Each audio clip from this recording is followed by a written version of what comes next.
Full pant পরে করতে হবে মানে জব দিতে হবে বসো কি ওটা দাও তুলবি নিচে দাও তুলবি না এই হাত কাট করে এই যে যদি তুমি দুষ্টের করে দরজা আটকে রাখবো দেবে দেবে পাখা তো আবার এ হবে লাইটার দিয়ে জ্বালা না না যে লাইট ওর পাশেই একটা লাইটার আছে মোমবাতি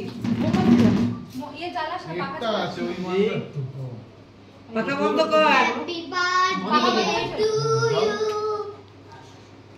বাবা তুই যা করছিস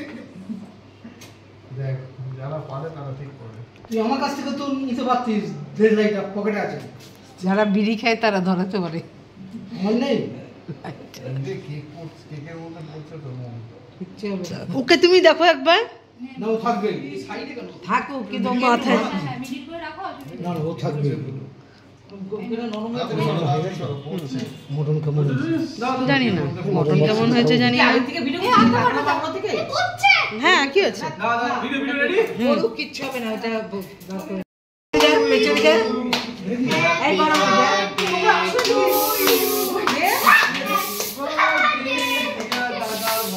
ওটা কি করলি ইয়ে বাবা আমি কিন্তু ওইকে এক ফোঁটাও মুখে দেবে না হ্যাঁ? রাহুল আমার চুলেতে দিবি না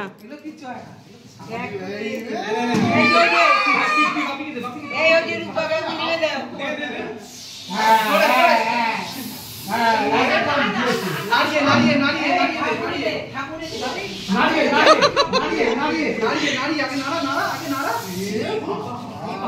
এ বাবা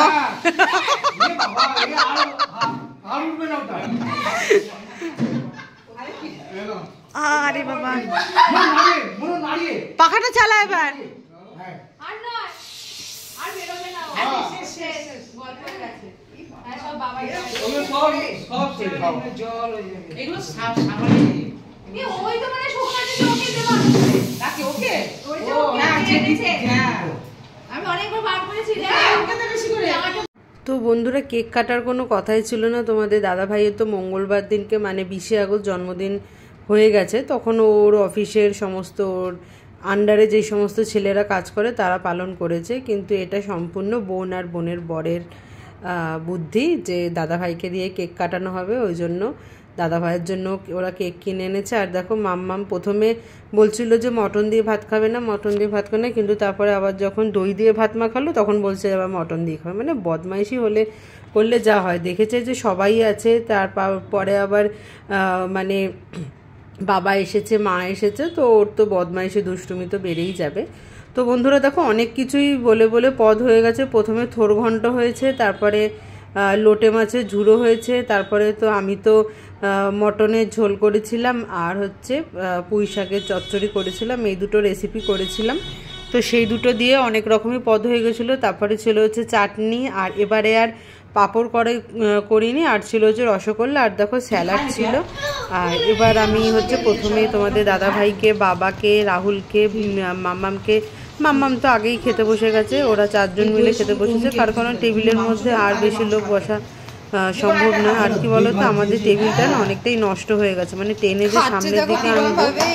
সেটাও আনতে পারি না তার কারণ একদম পুরো ঢলঢল ঢলঢল করে ঢকঢক করে আর একটা কেমন যেন আওয়াজ হয় ভয় হয় যে কাছের টেবিল যদি ভেঙে ঠেঙে যায় তো যাই হোক এরকমভাবেই প্রতিবার যেরকমভাবে চালানো হয় সেরকমভাবেই চালাচ্ছি আর লোটে মাছটা তো আমাদের বেস্ট জিনিস কিন্তু তোমাদের দাদাভাই মোটেই লোটে মাছ খায় না ও যেই সমস্ত ভালো ভালো জিনিসগুলো সেগুলো মোটেই খায় না দই দিয়ে কেমন লাগবে দই দিয়ে কেমন লাগবে কিসে বসাবে কোনো হাঁড়িতে বসাবে ছোট হাঁড়িতে বসা প্রেসার বসাস না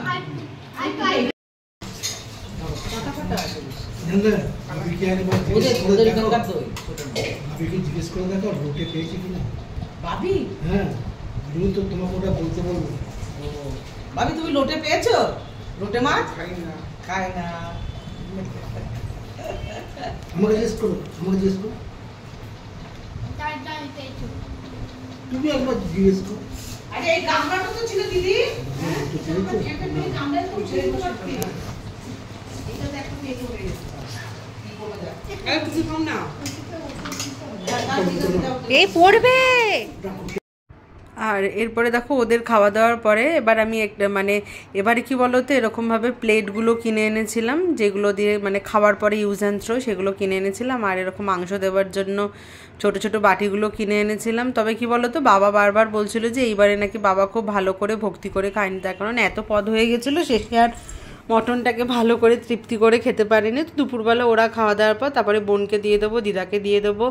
শাশুড়িকে মাকে দিয়ে দেবো, আর আমি লাস্টে খাবো। কারণ দেখো আমি তো নিমন্ত্রণ করেছি, সুতরাং আমাকে তো প্রথমে খেয়ে নিলে হবে না, আমি সবার শেষে খাবো, তাতে আমার কোনো প্রবলেম নেই, শান্তি করে বসে খাবো যেরকম প্রতিদিন খাই, শান্তি করে সমস্ত কাজকর্ম ছেড়ে। আর দেখো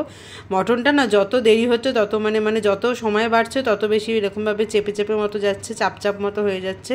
প্রথমে খুবই একদম পাতলা পাতলা ঝোলের মতো ছিল, কিন্তু মানে এবারে খুব একটা বেশি ঝোল করিনি। আর তাছাড়া মাংসের মধ্যে চন্দ্রমুখী আলু দেওয়া হয়েছিল। আর এই যে বোনেরও খিদে পেয়ে গেছে, আর ওই দেখে দেখো মাম্মাম কী করছে দেখেছো, এখন মানে সিরিঞ্জ দিয়ে এরমভাবে হাওয়া দিচ্ছে, কিন্তু সিরিঞ্জটা যে সাইকেলে লাগিয়ে হাওয়া দেবে সেটা তো ও তো ছোটো, ও তো জানে না। তো যাই হোক সাইকেলে হাওয়া ছিল না বলে বাবার সিরিঞ্জটাকে নিয়ে এসেছিলো, আর ওর তো দুষ্টুমি চরম পর্যায়ে পৌঁছেছিল। আর বোনের বর আর রাত্রিবেলা খেয়ে দিয়ে যায়নি, মা বাবা খেয়ে দিয়ে গেছিলো। আর মানে কোনো রকমের রান্নাবান্না রাত্রিরে আর করিনি, সব কিছু অর্ডার করে দিয়েছিলাম, কাবলি ছোলা, আলুর দম, তারপরে রুটি, এগুলো দিয়ে মানে রাত্রিবেলাটা কমপ্লিট করে ফেলেছিলাম। আর কি বলতো এখনকার দিনে না মানে সকালবেলা রান্না করবার পরে আর সত্যি বলতে বলছে রাত্রিবেলা রান্নাই করতে ইচ্ছা করে না, কোনো অকেশন বলো এমনি অকেশন ছাড়া বলো। আর দেখো না একটুখানি মতো ভাত কম মতো হচ্ছিলো বলে এই জন্য এখানে আরবার একটুখানি ভাত বসিয়ে দেওয়া হয়েছে। তো সবার খেতে খেতে ভাতটা কমপ্লিটও হয়ে যাবে, কেন কি বলো তো সবাই তো খাবে, তারপরে ওরা 4 জন খাওয়ার পরে আবার 4 জন খাবে, একটুখানি তো সময় লাগবেই। তো যাই হোক এরপর তখন মারা খেতে বসে গেছে। আর এবারে আর মা রাত্রিবেলা আগের দিন রাত্রিবেলা আসেনি, কারণ মায়ের নাকি একটুখানি শুতে অসুবিধা হয়। আমরা কি বলো তো সারাদিন কাজকর্ম করার পর একটু হাত পা না ছড়িয়ে শুলে সত্যি খুব অসুবিধা হয়। আর আমার মেয়ে তো আছেই, ও প্রচণ্ড দুষ্টুমি করে। আর দেখো এখন মোটামুটি 3টের কাছাকাছি বাজে, এরকম হবেই, প্রতি বছরই হয় এরকমভাবে, সবার খেতে এরকমই দেরি হয়ে যায়। তো চলো আজকের ভিডিওটা কেমন লাগলো অবশ্যই তোমরা কমেন্ট করে জানাবে। আর এরকমভাবে জন্মদিন হয়ে যাওয়ার পরে কারা কারা এরকম খাওয়া সেটা আমাকে কমেন্ট করে জানাবে। তো ভালো লাগলে অবশ্যই লাইক করে দেবে, আর বন্ধুবান্ধবের মধ্যে শেয়ার করে দেবে, চ্যানেলটিকে সাবস্ক্রাইব করতে ভুলো না কিন্তু। আর আমার ফেসবুকে একটা পেজ আছে অনুরাধা ব্যানার্জি নামে, সেটা ফলো করে দিও। তো দেখা হচ্ছে নেক্সট ভিডিওতে, আজকের মতো টাটা।